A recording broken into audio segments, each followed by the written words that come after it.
없어도 주님 우리 중에 계시네. 사람들 비웃어도 조롱하여도 난 믿네. 난 믿네. 많은 건 나에게 없어도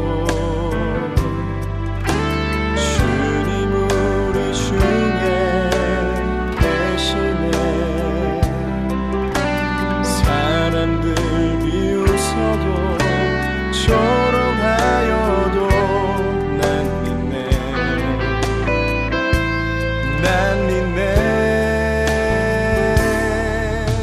부서진 우리가 주님을 예배하오니 멀리하지 마소서. 나의 힘 대신 주님 우릴 도우소서. 나의 주 하나님, 우리의 삶이 예배되게 하시고 우리의 삶이 찬양되게 하소서. 영원한 주님 말씀 붙들고 나가리니 주의 이름만 높아지리라.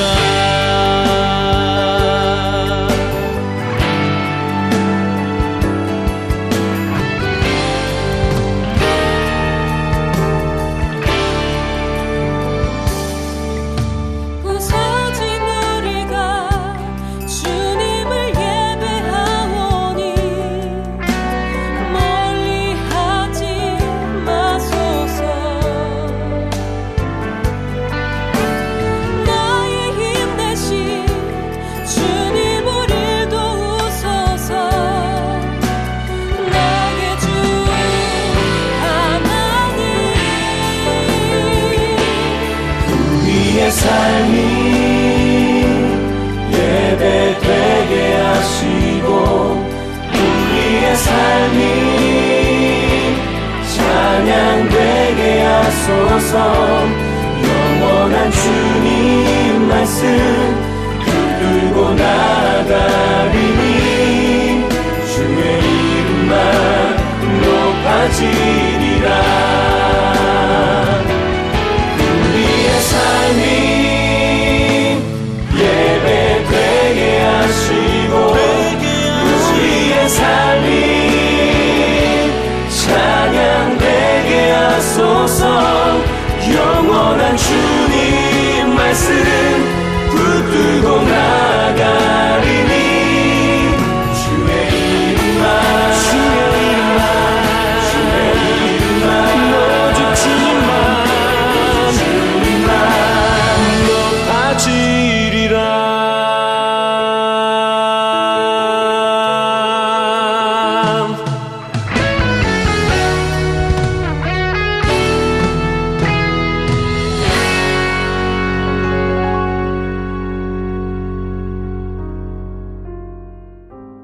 오늘도 각 처소에서 하나님을 갈망하고 하나님을 예배하는 여러분을 주님의 이름으로 사랑하고 축복합니다. 살아계신 하나님이 우리의 예배를 받으시고 우리의 간구에 귀 기울여 주실 줄로 믿습니다. 그 믿음을 가지고 나아가는 성도님들 되시길 바라며 그 믿음을 가진 성도들을 주님께서 기뻐하시는 줄로 믿습니다. 오늘 하나님께서 우리에게 주시는 말씀은 마가복음 8장 22절에서 26절입니다. 제가 봉독해 드리겠습니다. 벳세다의 이름에 사람들이 맹인 한 사람을 데리고 예수께 나와 손 대시기를 구하거늘 예수께서 맹인의 손을 붙잡으시고 마을 밖으로 데리고 나가사 눈에 침을 뱉으시며 그에게 안수하시고 무엇이 보이느냐 물으시니 쳐다보며 이르되 사람들이 보이나이다. 나무 같은 것들이 걸어가는 것을 보나이다 하거늘 이에 그 눈에 다시 안수하심에 그가 주목하여 보더니 나아서 모든 것을 밝히 보는지라. 예수께서 그 사람을 집으로 보내시며 이르시되 마을에는 들어가지 말라 하시니라. 아멘. 오늘 본문을 가지고 무엇이 보이느냐란 제목으로 말씀을 나누겠습니다. 벌써 네 번째 온라인 수요 예배가 진행되고 있습니다. 지난 2달간 우리는 코로나19 사태의 경과를 주시해서 지켜보고 있습니다. 너무도 많은 뉴스가 넘쳐나고 있지만 목사라는 내부인의 입장에서 볼 때 교회가 예배로 모이지 못하게 되었다는 것이 가장 밀접하게 느끼고 있는 변화라고 할 수 있습니다. 신천지로 인해서 촉발된 확산세가 주춤해졌지만 한국에서는 아직 사회적 거리두기를 지속해야 하는 상황입니다. 한 번도 경험해보지 못했던 예배를 중단해야 하는 상황 속에서 한국 교회는 여러 가지 다양한 반응을 보이고 있는 것 같습니다. 대형 교회들 중에는 선제적으로 예배를 온라인으로 전환하고 정부나 지자체 등의 사회적 요구에 부응한 교회들이 있습니다. 그러나 한편에서는 일제강점기에도 중단되지 않았던 예배를 정부의 요구라고 중단할 수는 없다면서 예배를 강행하고 있는 교회들도 많이 있습니다. 여러분 다 아시다시피 얼마 전 성남의 한 교회에서 다수의 확진자가 발생했습니다. 바이러스의 특성상 전염성이 강하기 때문에 콜센터를 통해 감염된 환자가 교회에서 예배를 드림으로 수많은 사람들이 바이러스에 전염이 되게 된 것이죠. 그러나 이 사건이 충격적이었던, 더 크게 충격으로 다가왔던 이유는 예배당에 이분들이 입장할 때 소금물을 분무하는 그런 장면이 사진으로 기사화되어서 우리에게 보여졌기 때문입니다. 중세 크리스텐덤 아래서 사람들은 종교의 우산이라는 큰 우산 아래서 모든 것을 사고했습니다. 가장 대표적인 것이 천동설과 지동설 논쟁이었습니다. 갈릴레오는 신앙이 있음에도 불구하고 종교의 권위 때문에 자신의 주장을 철회할 수밖에 없었습니다. 그래서 그런 중세를 탈피한, 그런 종교가 과학을 지배하는 시대를 탈피한 시대를 소위 근대라고 부르게 되었고, 미신과 같은 종교를 걷어버리고 인간의 이성을 절대 우위에 놓는 시대가 불가피하게 열리게 된 것입니다. 이 이성의 빛 아래서 종교는 사적인 영역으로 축소되었고, 개인의 신앙에 머무르는 종교의 역할을 제외하고는 공적 영역에서 종교란 불필요한 것으로 치부되었습니다. 기독교는 본래 인간 이성의 범주를 벗어난 초월성과 이성의 범주 안에서 역사하는 하나님의 그 내재성을 동시에 가지고 있습니다. 초월하신 하나님이 우리의 세상 속에서 역사하심을 가장 극명하게 드러내주는 사건이 바로 성육신하신 예수의 탄생, 죽음, 부활 사건입니다.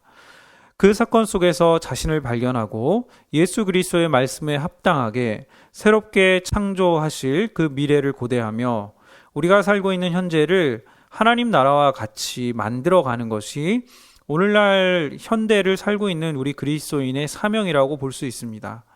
따라서 우리는 현대의 과학기술과 문명을 적극적으로 수용하되 종말론적 기대를 가지고 살아야 합니다. 이 말은 우리가 현대 문명과 과학과 기술을 이용하지만 그러나 그 물질과 소비가 조장하는 그런 정신들에 우리가 빠지지 않고 탐닉되지 않고 소금과 빛으로서의 윤리관을 가지고 그 우리가 가진 가치를 세상에 나타내야 한다는 것입니다.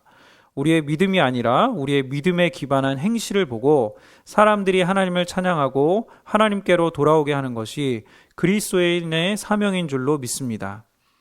여기서 우리는 하나님의 초월성과 기적의 가능성을 인정하는 동시에 하나님이 보편적으로 부어주시는 은혜, 그러니까 믿는 자나 안 믿는 자나 차별 없이 주시는 일반 은총적인 은혜로 말미암아 우리에게 주어진 이 인간의 문명에 대해서도 인정할 수 있고 받아들일 수 있다라는 것입니다. 우리는 과거처럼 지구가 우주의 중심이라는 주장을 내세우지 않습니다. 그러면서도 충분히 신앙을 가질 수 있습니다. 왜냐하면 그것이 믿음과 크게 상관없기 때문입니다. 근현대를 살아가는 우리는 최첨단 과학기술의 혜택을 누리면서도 여전히 구원에 대한 믿음을 견지할 수 있다고 믿습니다. 그런데 좀 전에 언급해드렸던 소금물 사진은 근대 이전 중세의 종교를 연상시키는 장면이었습니다. 비그리스도인들이 볼 때는 이렇게 보는 것이죠. 기독교는 중세를 탈피하지 못한 종교구나. 신천지와 크게 다를 바 없는 집단이구나. 아마 이렇게 느끼게 되었을 것입니다. 한 금식 기도원에서는 우리가 모여서 기도하면 바이러스가 피해간다라고 말했습니다. 바이러스는 종교를 알지 못하는데 종교 지도자들이 신앙만 가지면 바이러스를 피할 수 있다는 비상식적인 이야기를 하고 있는 것입니다. 종교의 자유로 인해 타인의 생명을 침해할 수도 있는 위험을 두고 무엇을 선택해야 할지는 너무나 자명한 일입니다. 이것이 목사라는 내부자의 입장에서 코로나19 사태를 보면서 이 외부자들이 어떻게 기독교를 인식하게 될까에 대한 우려와 안타까움이었습니다.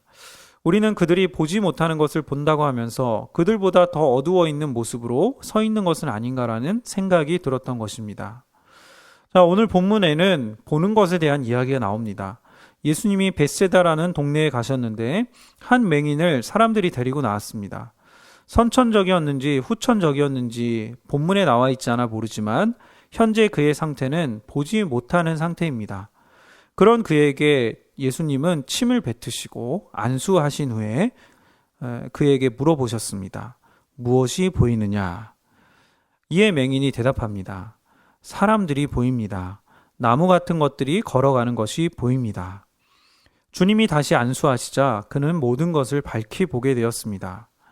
예수님이 2번이나 안수를 하신 것은 굉장히 독특한 사건입니다. 맹인을 낫게 하신다면 1번으로 충분히 하실 수 있는데 왜 2번이나 안수를 하셨을까? 이런 질문을 던질만 합니다. 그래서 저는 이것에 대해서 본문 외적으로 그리고 본문 내적으로 2가지 해석을 여러분과 함께 나누고자 합니다. 먼저 본문 외적인 해석입니다. 안과 전문의인 이종훈 박사는 이 본문을 다음과 같이 설명합니다. 우리가 눈앞의 사물을 인지하는 과정은 눈과 뇌를 통해서 이루어진다고 합니다. 눈으로 본 것을 대뇌의 후두엽이 판독해서 물체를 인식하게 된다는 것입니다. 맨 처음 보는 과정이 있고 그 다음 판독하는 2단계를 거쳐야 볼 수 있다는 것입니다. 미국에서 45년간 백내장으로 시각장애인으로 살다가 수술을 받아 회복된 버질이라는 남자가 있었습니다. 그는 백내장 수술을 받고 시력을 어느 정도 회복하게 되었는데 시력이 회복된 후에 본다는 것 자체가 고통이 되었다고 합니다. 앞이 보이게 되었지만 사물이 정상적으로 인지되지 않았기 때문입니다. 나무를 보면 잎사귀와 줄기가 떨어져 보이고 고양이를 보면 얼굴과 몸통이 연결되어 보이지 않는 것입니다. 시각 중추가 발달되지 않아 뇌에서 판독 교란 현상이 일어났기 때문이라고 합니다. 그래서 의학의 눈으로 볼 때 예수님의 첫 번째 안수는 눈의 회복을 위한 안수였고 2번째 안수는 뇌 후두엽의 시각 중추 회복을 위한 안수가 아니었을까라고 추측할 수도 있다라는 의견을 제시합니다. 마가가 표현한 이 맹인의 반응이 의학적인 해석과 상당히 유사하게 표현되고 있다는 면에서 설득력이 있는 것 같습니다. 만약 그렇다면 예수님은 기적을 일으키시되 의료적인 메커니즘 안에서 치유 사역을 행하셨다라고 볼 수도 있을 것입니다. 자, 2번째로 본문 내에서 보면 오늘 본문은 마가복음의 새로운 단락을 여는 사건으로서 이후에 나올 사건들이 무엇인지를 알게 해주는 전조 역할을 한다고 볼 수 있습니다. 이후의 본문부터는 제자들이 예수님이 누구신지에 대해 눈을 뜨는 내용이 나옵니다. 치유사역자, 축사자, 구약 성경에 말하고 있는 메시아, 그 정도로만 예수를 생각하고 있는 제자들은 아직 십자가나 부활에 대해 모르고 있습니다. 이어지는 본문에서 예수님이 누구신지에 대해 묻고 있다는 것은 의미심장해 보입니다. 제자들은 이런 예수님의 설교를 통해서 서서히 눈을 떠가게 될 것입니다. 그런 면에서 예수님이 2번 안수하신 것은 능력이 부족하기 때문이 아니라 제자들이 못 알아듣고 있는 상황을 반영한다고 볼 수 있습니다.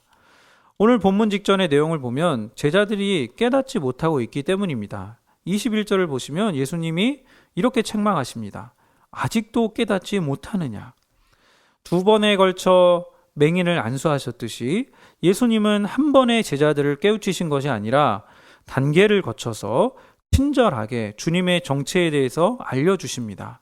그런 과정을 거쳐서 제자들은 온전한 믿음으로 나아가게 될 것입니다. 저는 마가가 이 새로운 단락에서 맹인의 눈을 뜨게 하는 사건을 삽입한 것이 다분히 의도적이었다라는 생각이 듭니다. 깨닫지 못하고 있는 제자들이 결국에는 눈을 떠야 하는 것입니다. 그만큼 제자들은 눈을 뜨는 것이 중요합니다. 처음에는 흐릿흐릿하게 보이던 것이 재차 안수를 받고 밝히 보게 되었듯이 제자들도 눈을 떠야 합니다. 말씀을 정리하겠습니다. 우리는 어려운 일이 있을 때 마땅히 은혜를 구해야 합니다. 코로나19가 속히 종결되고 일상을 회복할 수 있게 되기를 우리는 간구하고 있습니다. 어지러운 뉴스들이 우리의 시야와 마음을 빼앗아 가고 있는 시점에 우리가 봐야 할 것이 무엇인지를 생각해 봐야 합니다. 온종일 뉴스에만 사로잡혀 마음을 심란하게 두어선 안 됩니다. 교회에 가지 못한다고 해서 주님을 멀리해서 안 됩니다. 이럴 때일수록 더욱 말씀을 가까이 하고 또 기도에 힘써야 합니다. 사람들은 주님을 모르지만 우리는 주님이 누구신지를 압니다. 우리가 보고 있는 그 주님을 세상에 드러내기 위해 우리는 우리가 보는 것을 어떻게 나타내야 할지를 고민해야 할 것입니다. 이 땅의 것만을 추구하고 사는 사람들에게 하늘의 소망을 품은 그리스도인은 무엇을 보고 어떻게 살아가는가를 보여주어야 합니다.